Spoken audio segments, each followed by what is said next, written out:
Ay pinagutos ng ombudsman na tanggalin sa serbisyo ang siyam na opisyal dahil sa pagkakaugnay sa PDAF at Malampaya Fund Scam.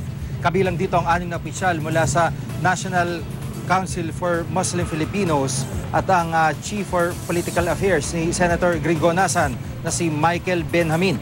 Ayon sa ombudsman, nakitaan sila ng grave misconduct at conduct prejudicial to the best interest of the service dahil sa pagkakasangkot nila sa PDAF at Malampaya Fund Scam. Noong Abril 2012, naglabas ang 30 milyong piso ang DBM para umano gamitin na pondo sa mga livelihood projects sa mga Muslim community sa NCR at Zambales. Inendorso naman nila ito sa partner NGO na Focus Development Goals Foundation kahit hindi patiyak kung kaya nitong ipatupad ang proyekto. Sa iwalay na desisyon, pinadidismiss din ang mga opisyal ng Department of Agrarian Reform na sina Teresita Panlilio at Ronald Venancio.